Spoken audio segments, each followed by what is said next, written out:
Ladies and gentlemen, please welcome to the stage Heather Staines, BGA Board Vice Chair and Luncheon Co-Chair, to the podium. All right. Welcome, everybody. Thank you so much for all joining us here today.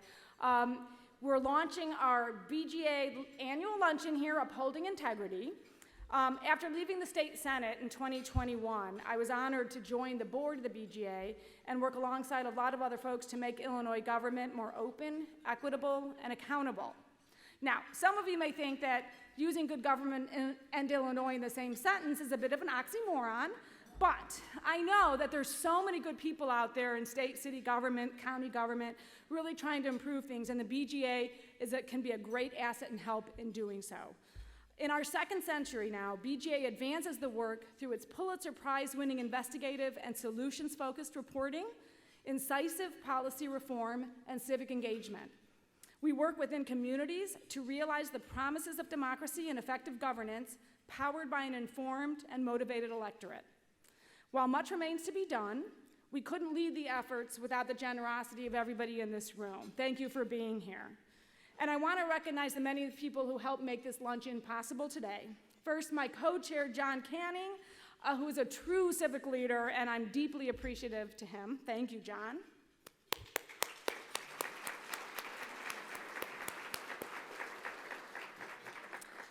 And then to our second century council sponsors and partners as we move into our second century here at the BGA. Rita and John Canning, the Edwardson Family Foundation, the Elizabeth Morse Charitable Trust, the Elizabeth Morse Genius Charitable Trust, Mary and Paul Finnegan, Jim and Karen Frank, GCM Grosvenor, Joe Mansueto, Steve Miller, the Driehaus Foundation, and the Robert McCormick Foundation. Thank you all very much for your generosity. And we know you guys have many options on how to spend your time. Thank you for joining us, taking your time today to be here. If you haven't had a chance to contribute or feel inspired to give more, there are, of course, envelopes on every table. If you'd be so motivated to use them, feel free, please. And your generosity will fuel BGA's fight for a better government, ensuring we can keep making real and lasting change here in Illinois. I also want to acknowledge and thank the incredibly talented and tenacious BGA staff and board. It's a pleasure and an honor to be able to work alongside all of you. And now we're going to get on to the program. We're going to be honoring Carroll Joynes, a civic leader, a senior fellow at the NORC at the University of Chicago, and another valued fellow BGA board member. And I can tell you from my personal experience with Carroll, there's nobody who deserves this award of the 2024 Daniel Goodwin Watchdog Award more than Carroll. And exactly.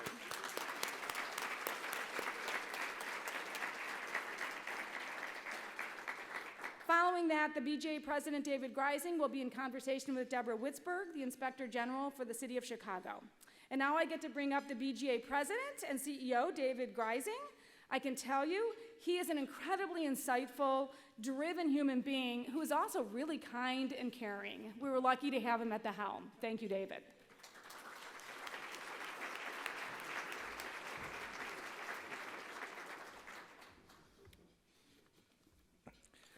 Thank you very, very much, Heather. Thank you for your service and your leadership on our board.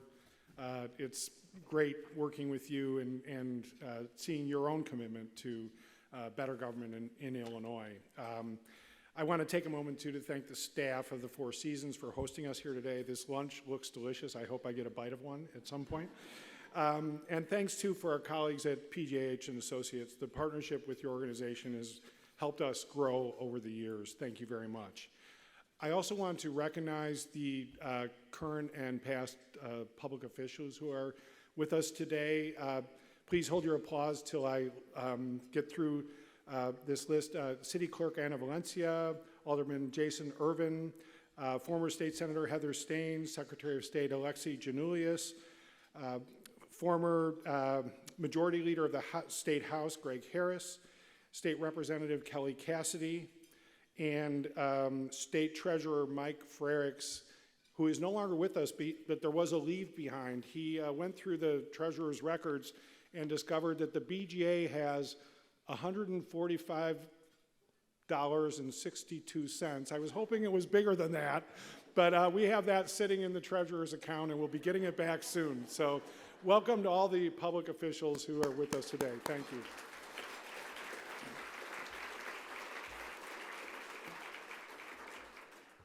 The BJA was founded in 1923 at a time when City Hall was controlled by gangland mobsters, and a group of business people, public officials, clergy, and journalists decided to fight back. In many ways, the world has changed since then. In others, the fight for better government continues unchanged. Working for transparency, equity, and accountability in government to benefit the people of Illinois remains as relevant as ever. Gangland mobs don't dominate City Hall anymore, but public corruption still exists. The former dean of City Council awaits prison time, and the former State House Speaker awaits trial. We don't tolerate race-based dead ends in our schools and neighborhoods, and hold on, I jumped a page ahead here. That's still true, but we'll get to it in a moment. Racial bigots a century ago responded to the Great Migration with violence and real estate redlining. Today, the rhetoric of resentment is turned against asylum seekers needing refuge in Chicago. Insider deals and waste surrounded construction of the city's sewer network a century ago. Today, inefficiency and delays dog the replacement of lead pipes in Chicago schools. The BJA and you, our supporters, are here today, just as our predecessors were a century ago, because we won't accept self-dealing by government officials. Now here comes the part I started too early. We do not tolerate race-based dead ends in our schools and neighborhoods. We refuse to absorb the cost of waste, fraud, and corruption in our government. The theme of today's luncheon, Upholding Integrity, speaks to a dual purpose of the BJA and of everybody in this room. Upholding integrity is what we do when we root out waste, expose corruption, and uncover racial bias. We also uphold integrity when we proactively seek safer, more just, and more accountable government. At the BJA, we have a shorthand that describes this work: investigations, solutions, policy, impact. We even have little window stickers and books that have that on our materials. Those four words speak to what we do. They also speak to why we're all here today.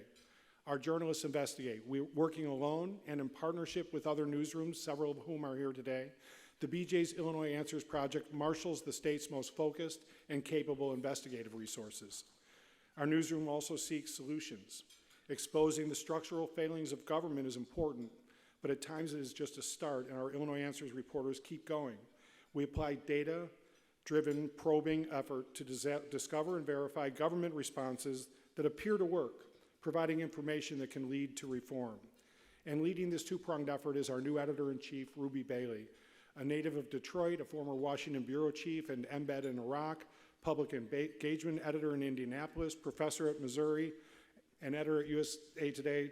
First of all, Ruby gets around, but she's here with us now and is a gifted leader. Ruby also is an expert and thought leader in solutions journalism, and she is leading our newsroom toward that mix of investigative and solutions reporting that I mentioned. A recent Illinois Answers investigation, for example, with the Chicago Tribune, revealed that Cook County Assessor Fritz Kagi overlooked nearly $500 million in property valuations in 2023. Kagi acted swiftly to cure the problem. Our solutions efforts, funded in part by the McCormick Foundation, are getting results too. Safer bike lanes in our busy thoroughfares, the floodproofing of alleys in the Chatham neighborhood, and the refurbishment of previously vacant CHA homes at a time of significant homelessness in our city, they're all advancing thanks to solution stories that called attention to the potential for reforms. We are not satisfied operating in conventional ways either. Through a new statewide initiative made possible by the Driehaus Foundation, the BJA is moving to fill holes created by the devastating staff cuts in newsroom all across our state. A new team of Illinois Answers reporters is working with newsrooms in Peoria, Springfield, Rockford, and other cities, keeping investigative and solutions reporting alive there and delivering a consistent statewide report for the first time in the BJA's history. One major investigation about the abusive use of restraint chairs in jails statewide started with a tip from one of our newsroom partners. The civil rights and physical and mental health of people awaiting trial across Illinois are more secure today thanks to this reporting. The impact of the BJA does not stem from our investigative and solutions reporting alone. BJA policy is a unique asset of the BJA, a team that pursues our good government agenda independent of the newsroom.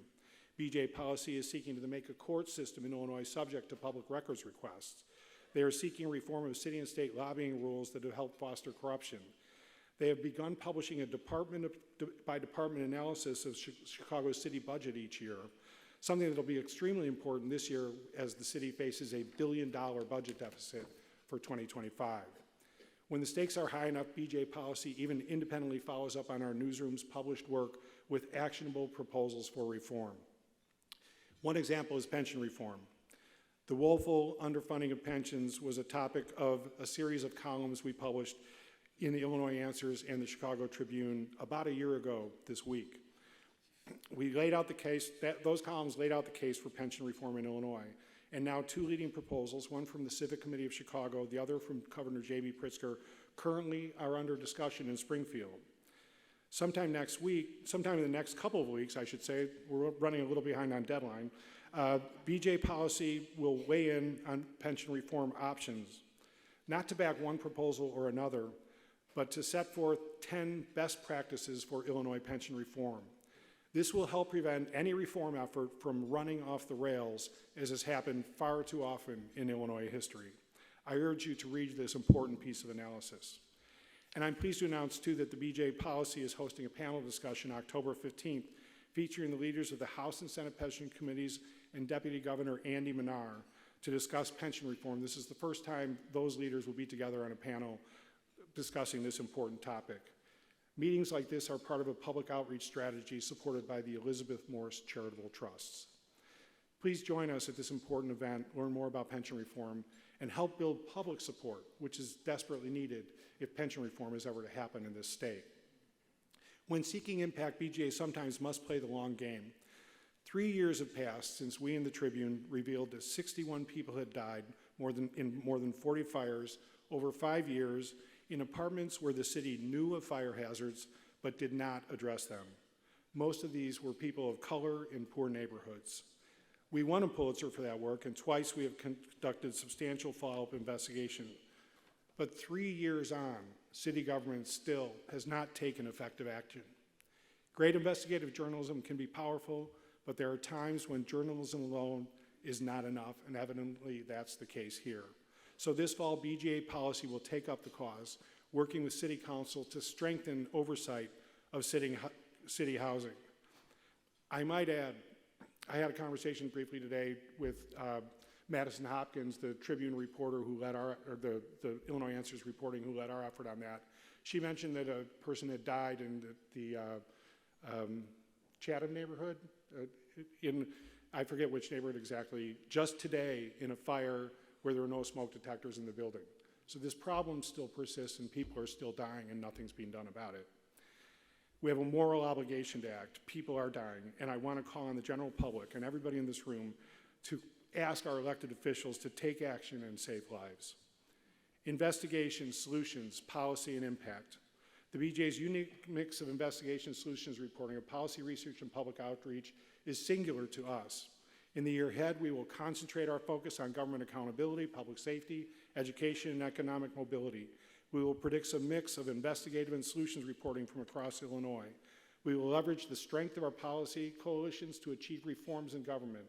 We can do so thanks to your support and due to the purposeful, resourceful, and exacting efforts of my colleagues at the BJA. We are 25 strong, relatively small for all that we do. We are getting a lot done, and we are guided too by a board of directors who devote their wisdom, civic commitment, and resources to helping us do our work.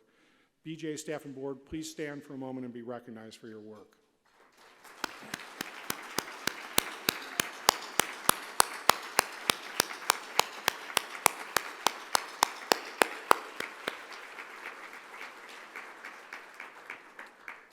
Finally, I'd like to thank all of you who took time out of your day to join us here today.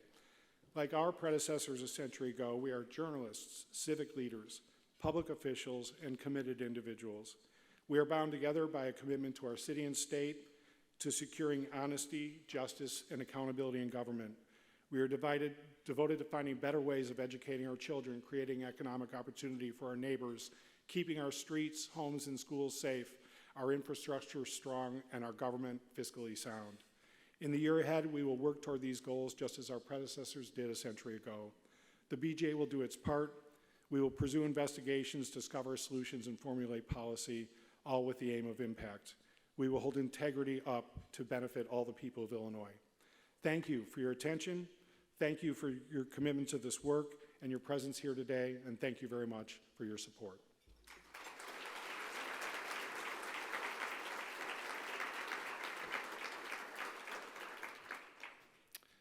Now I'm pleased to introduce Tony Cereso, CEO of Inland Real Estate, who will present the BJA's Daniel L. Goodwin Watchdog Award to Carroll Joynes, a civic leader and longtime BJA board member. Dan Goodwin was a BJA board member and civic leader himself. Mr. Goodwin passed away this past January, but his impact on the BJA and on many civic and educational organizations across the state is still felt. Before turning to Tony, I'd like to recognize Dan's daughter, Jennifer Blaha, her husband, Josh Blaha, and another son-in-law, Matt Tice, who are representing the Goodwin family here today.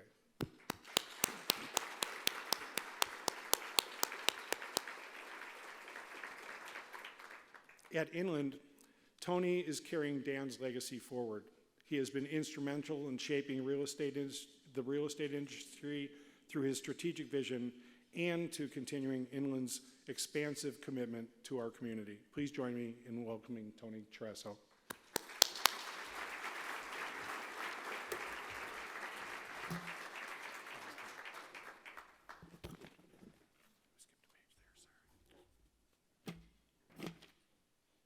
David, thank you for your generous introduction. I don't know if anybody can really step into Dan's shoes and carry that forward as Dan did. He built a legacy that all of us at Inland are very proud to do our best to carry forward.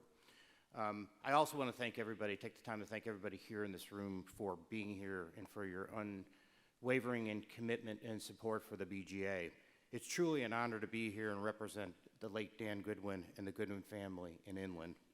From humble beginnings to building one of the nation's largest commercial real estate and finance company, Dan's story, that story of Inland, is one of America's great stories. And that story was born and written here in Chicago. Although achieving great things professionally, Dan never was satisfied.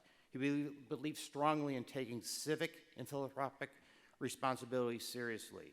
He believed in not just saying, but doing and leaning in and making positive changes. His approach to these responsibilities were focused on three main areas: affordable housing, higher education, and of course, good government. That's where the BJA comes in.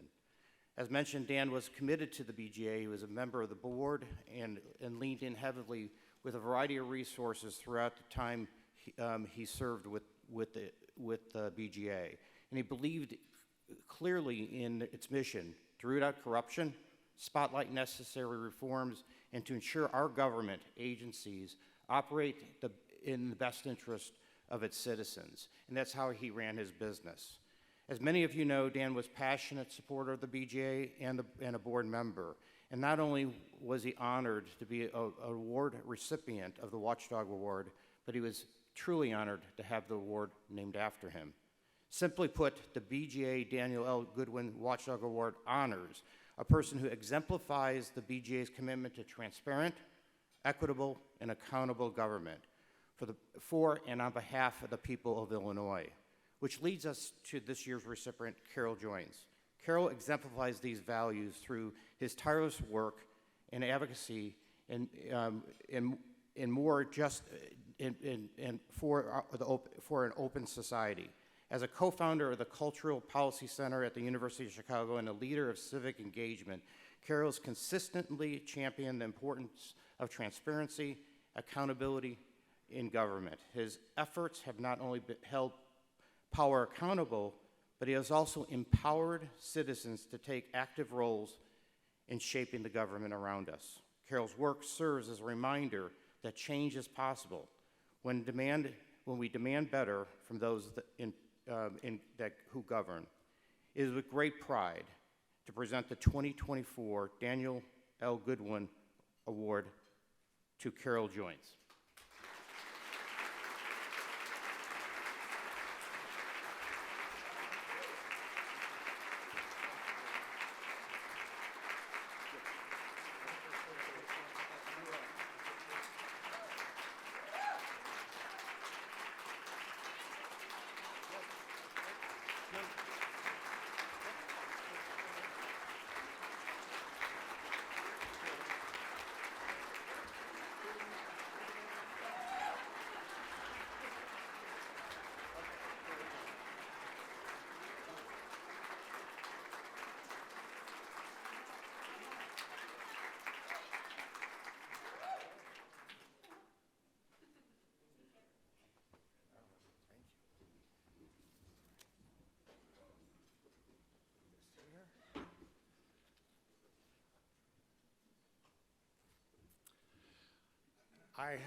Thank you all for coming.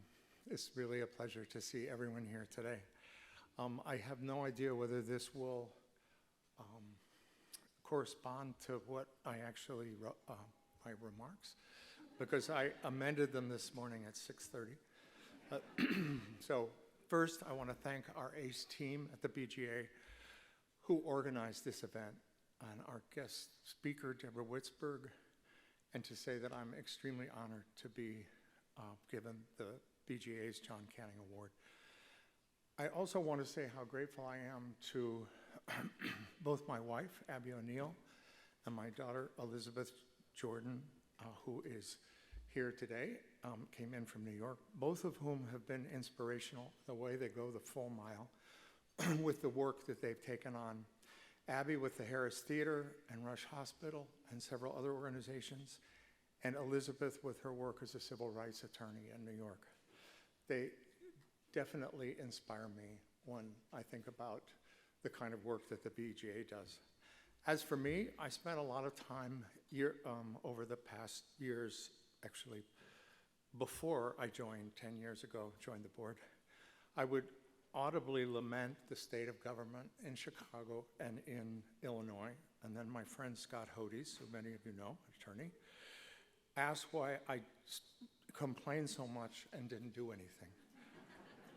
He was then a very active member of the board of the PGA, and after being prodded many times by him, I joined the board. And I have to say, I'm very proud to have been a board member for 10 years now. What was starting to develop at the point that I joined was the appearance of a large segment of the American public that was increasingly misinformed, disengaged, and quite cynical about their role as civic actors and agents for social and political change. Gradually, disinformation, misinformation, and a growing and profound lack of trust in media became widespread. And right now, this is happening at warp speed, as anyone who reads online knows all too well. All of the above is what the BGA is responding to. Our working assumption now is that when you lose local news in a community, civic participation declines. Since 2005, fully 1/3 of local newspapers in the United States have disappeared. This is largely due to the fact that advertising has migrated to the internet. This decimated newsrooms across the country. The $50 billion in advertising income in 2005, that's not so many years ago, fell by 80% to less than $10 billion in 2022. The sustainable financial model that had endured for more than a century was basically imploding, hence the disappearance of local newspapers across the country. Just note, for example, here in our own city, what has happened to both the Chicago Tribune and the Chicago Sun-Times during the last decade. There are, however, signs of hope. A sustainable financial model has not yet been devised, but there are efforts, large and small, underway to help local newsrooms survive. A new ecosystem is taking shape here in Chicago. We're one of the luckier cities. It's one in which the BGA is playing an important role now. There are, and this is not a complete list by any means, but there's Block Club, Chicago Public Square, Injustice Watch, the Invisible Institute, which just got 2 Pulitzer Prizes, Cicero Independiente, the City Bureau, WTTW, the Reader, and of course, Chicago Public Media, which is WBEZ and the Sun-Times and the BGA. And we also have a Pulitzer, so just saying. Foundations are stepping up as the evolution of this news ecosystem unfolds. Press Forward, funded by the MacArthur Foundation and the Knight Foundation, is going to distribute $500 million over 5 years. A large sum of money, but it's a fraction of what is needed nationally. The news organizations themselves they're acting on their own behalf, deploying various strategies like subscriptions, memberships, public forums that are ticketed, and so forth. But so far, there's not enough to fully sustain them. The key at this point is to support these newsrooms, short of getting Taylor Swift to endorse us. What is the best course of action right now?